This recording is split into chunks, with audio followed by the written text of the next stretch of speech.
잠시 준비한 영상을 보시겠습니다. My third story is about death. When I was 17, I read a quote that went something like, "If you live each day as if it was your last, someday you'll most certainly be right."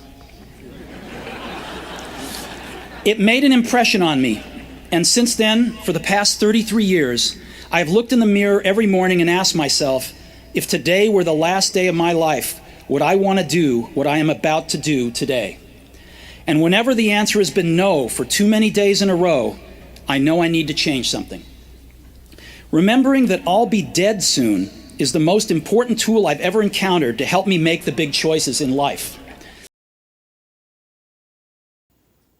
서울대학교 재료공학부 교수였고 현재는 명예교수인 황농문 교수가 TV에서 몰입이라는 주제로 강의를 했는데요. 어떤 일에 몰입하기 위해서는 목표를 정하는 것만으로는 충분하지 않고 언제까지 그 일을 이룰 것인지 기한을 정해야 한다고 말했습니다.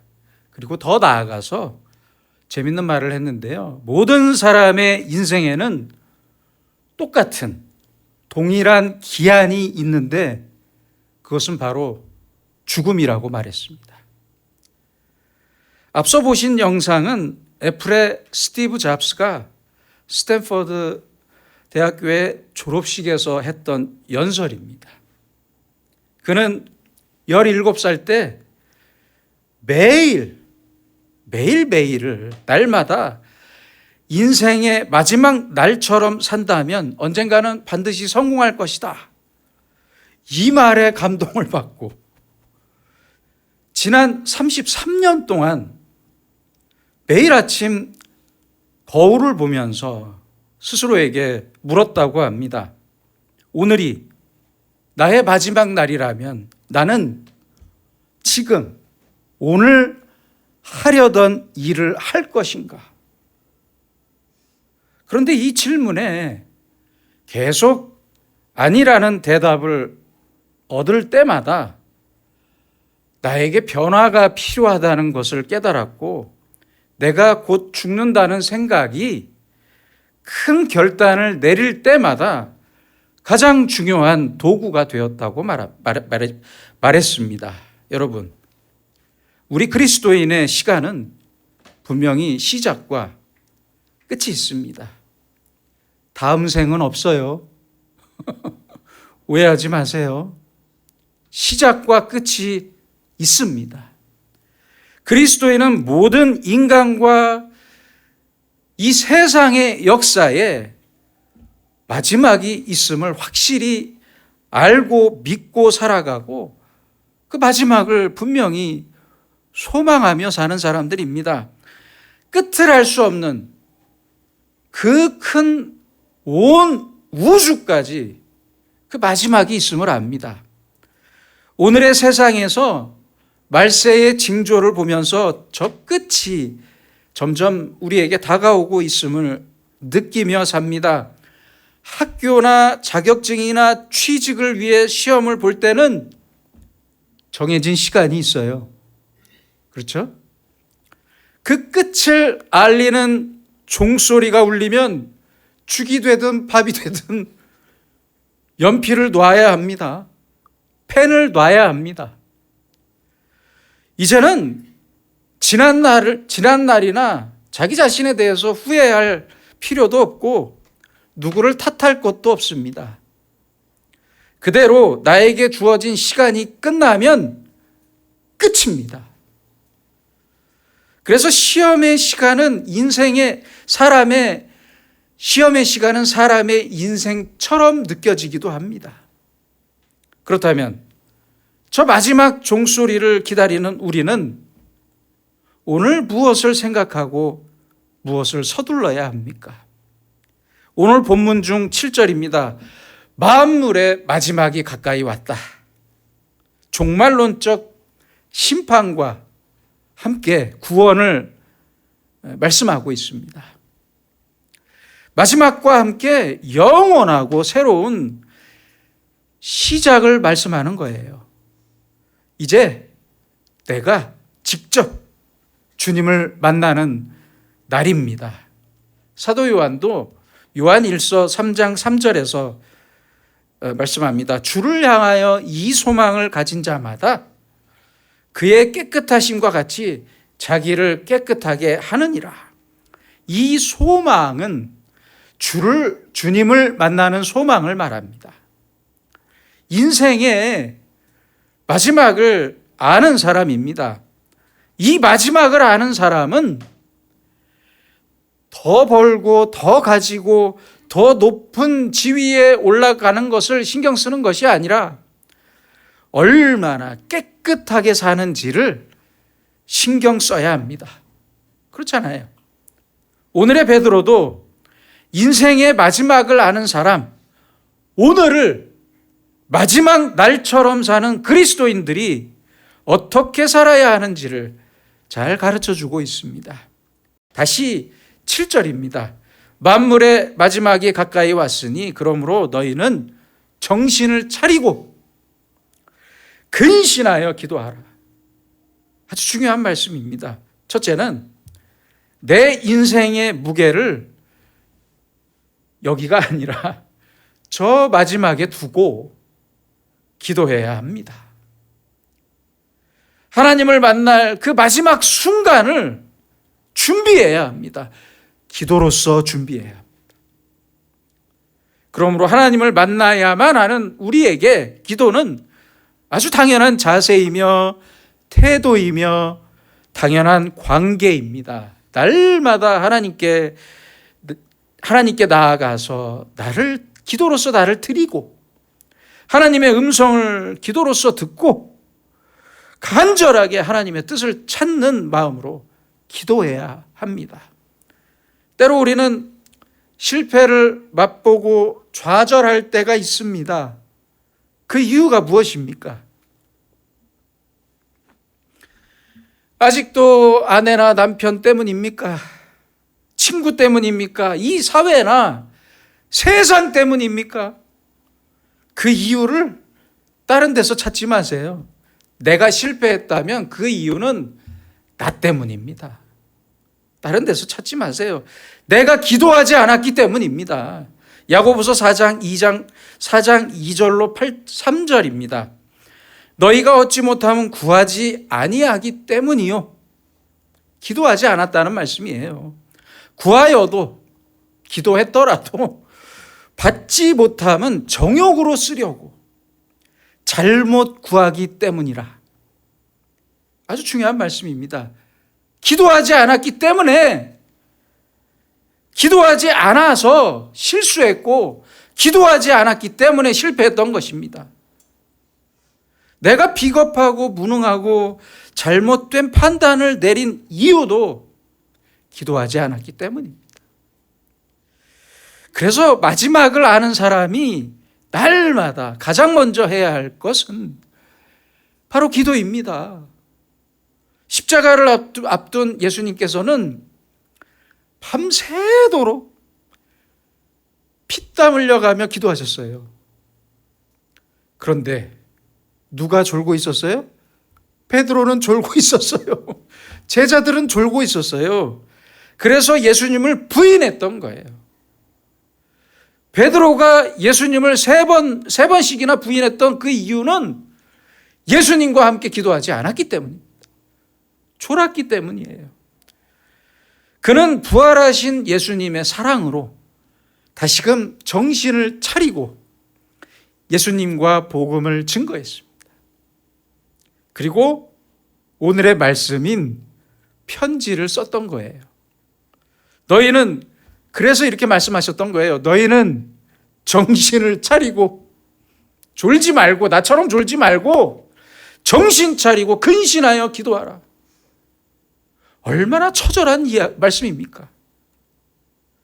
여러분은 오늘 교회에 오시기 전에, 예배 드리기 전에 기도하셨습니까? 한번 돌아보시기 바랍니다. 정신을 차리고 기도하고 근신하며 기도해야 합니다. 어느 성서학자는 정신 차린 상태를 이렇게 정의했습니다. 가장 중요한 것이 무엇이고 중요하지 않은 것이 무엇인가를 아는 상태. 동의하십니까?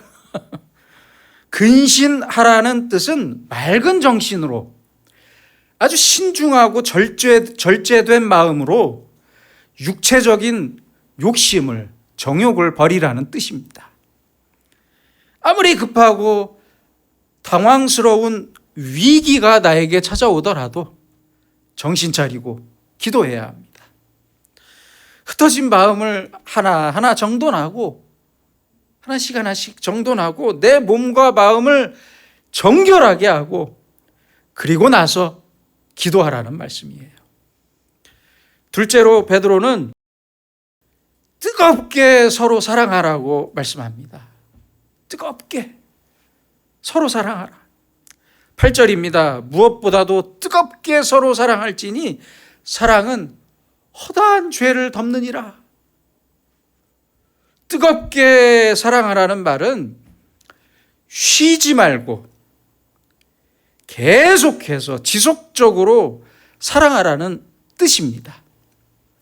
뜨겁게의 헬라어 단어인 액테네는 고무줄을 팽팽하게 느리는 것처럼 최대한 잡아서 느린다라는 뜻이에요.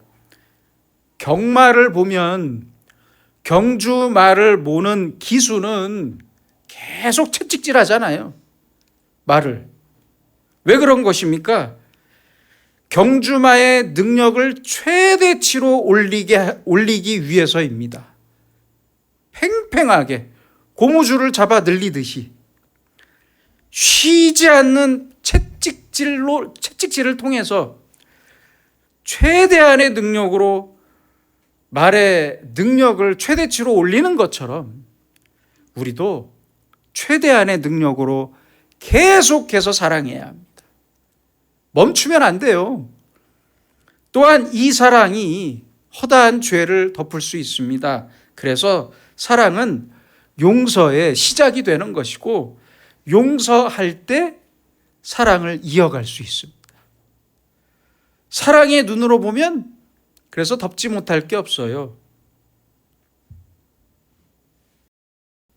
2016년 연세대학교 커뮤니티인 대나무 숲에 사귀는 여자친구와의 잦은 다툼으로 이별 직전까지 갔다가 다시 사랑이 불타오른 사연이 화제였습니다.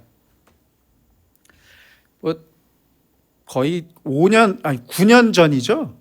거의 10년 전인데 이 커플은 어떻게 잘 지내고 있는지 궁금합니다. 여자친구와의 다툼으로 아주 심각하게 고민하던 남학생에게 그 아버지는 이렇게 말을 해줬습니다. 여자 마음 별거 아니다. 네가 자기를 사랑해 줬으면 하는 거 그거야 그거. 여자는 그 사실을 몇 번이나 아니 평생 확인하고 싶어해. 사랑한다고 예쁘다고 계속 말해줘. 계속 이야기해줘. 여러 번 말한다고 해서 그 말의 깊이가 결코 얕아지지 않는다. 참 지혜로운 아버지 같습니다. 이 아버지의 말대로 남학생은 여자친구에게 매일 사랑한다고 예쁘다고 말했습니다. 그러자 서로에게 다시 연애 초기에 사랑이 솟아났고 정말로 여자친구가 더 예뻐 보였고 이제는 싸우지 않고 사랑하며 잘 지내게 되었다고 글을 올렸습니다. 여러분 솔직하게 생각해 봅시다. 상대방이 문제입니까? 아니면 나의 사랑이 문제입니까? 무엇이 문제입니까? 매일 계속해서 사랑한다고 고백하는 사람에게는 다 좋아 보입니다. 그렇잖아요. 다 좋아 보여요. 상대방이 미워지고 그 허물이 점점 더 크게 보인다면 그 사람이 변한 게 아니라 나의 사랑이 차갑게 식어버린 겁니다. 잊지 마세요. 내 사랑이 변질되었기 때문입니다. 베드로는 오늘 우리에게 그래서 말씀합니다. 허물이 보이지 않을 때까지 사랑해라. 그 말씀입니다. 모든 허물을 덮고 모든 죄를 덮고 허물이 기억되지 않을 때까지 계속 사랑해라. 얼마나 귀한 말씀입니까? 여러분, 부탁입니다. 40살이 넘었다면 이제 남을 그만 비판하세요.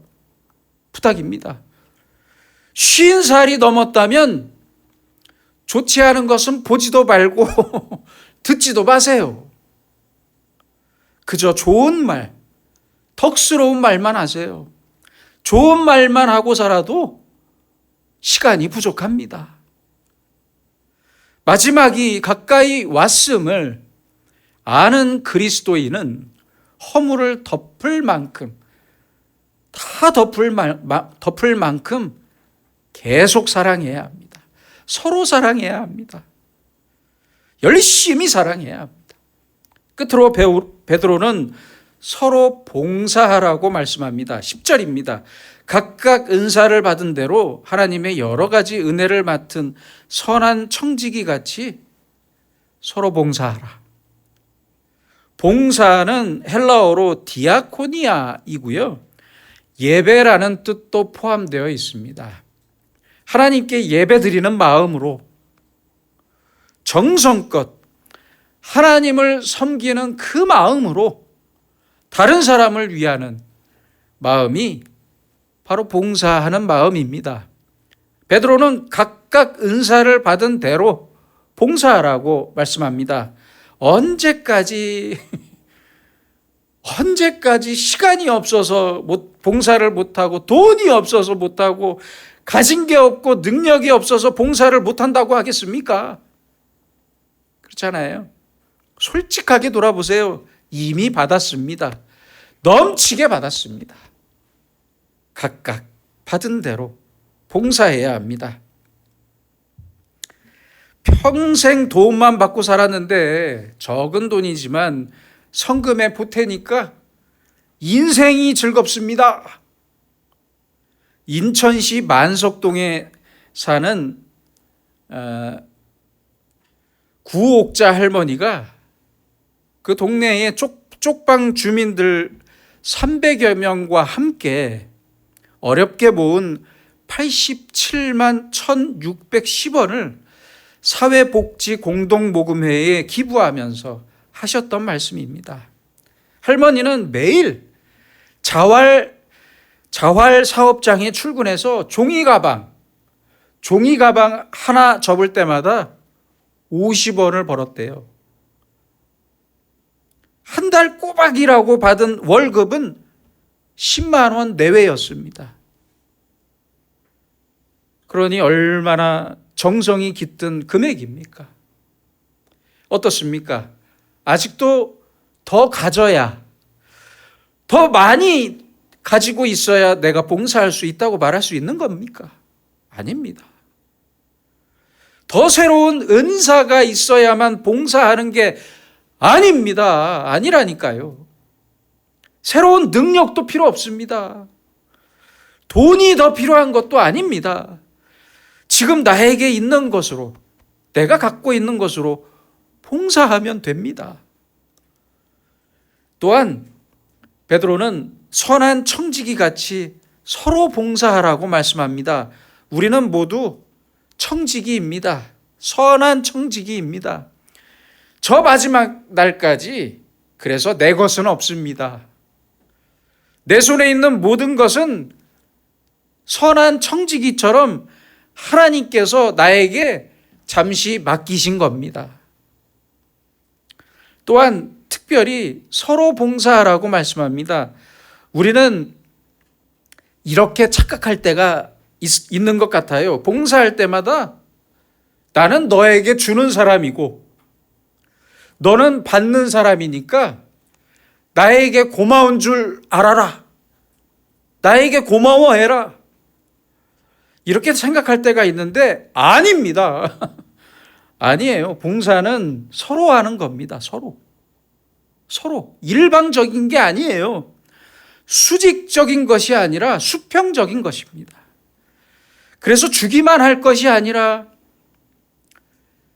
내가 받을 줄도 알아야 합니다. 내가 어려울 때 도움을 받을 줄 알아야 합니다. 아주 잠깐이라도 받는 자에게 고마움을 요구하거나 도움을 받으면서 비굴해지지 말아야 합니다. 고마움을 받으려 하지도 마시고 비굴해질 필요도 없습니다. 줄 수 있을 때는 하나님의 것이 내 손을 통해서 저 사람에게 전해지고 있음을 감사하면 그만이고, 도움을 받을 때는 하나님께서 저 사람의 손을 통해 지금 나를 돕고 계심을 믿고 감사하면 그만입니다. 그렇잖아요. 이렇게 서로 봉사해야 합니다. 서로 감사히 주고 감사히 받아야 합니다. 부끄러움이나 불평이나 원망 없이 주는 것도 감사하고 받는 것도 감사하면 그만입니다. 바로 이것이 오늘 베드로가 가르쳐주는 봉사입니다. 감리교 창시자였던 요한 웨슬리 목사님의 부흥회에서 한 여인이 물었습니다. 만약 목사님이 내일 자정에 죽는다면 남은 시간에 무슨 일을 하시겠습니까? 그러자 웨슬리 목사님은 자신의 품에서 수첩을 꺼내 보여주면서 말했습니다. 이 수첩에 적힌 계획대로 할 뿐입니다. 웨슬리는 그렇게 자신의 계획대로 평생 놀라지 마세요. 42,000번의 설교를 했고요. 42,000여 번의 설교를 했고 200권 이상의 책을 썼고, 대단하지 않습니까? 약 40만 킬로미터의 전도 여행을 했습니다. 대단한 분이에요. 이제 제가 여러분께 묻겠습니다. 오늘이 여러분의 마지막 날이라면 여러분은 무엇을 하시겠습니까? 오늘도 어제처럼 기도하고 멈추지 않고 서로 사랑하고 봉사할 뿐입니다. 그럴 뿐이에요. 기도하고 사랑하고 봉사하는 일을 그래서 내일로 미룰 수 없습니다. 왜냐하면 지금은 만물의 마지막이 가까이 오는 시간이기 때문입니다. 세계 정복을 꿈꿨던 프랑스의 영웅 나폴레옹은 대단한 군사 전략가이자 정치가였습니다. 프랑스의 황제가 되어 프랑스의 영토를 유럽 전역으로 확장했습니다.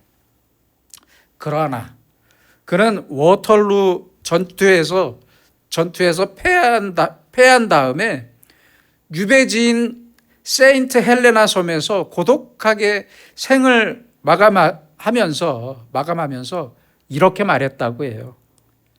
내가 진정 행복했던 때는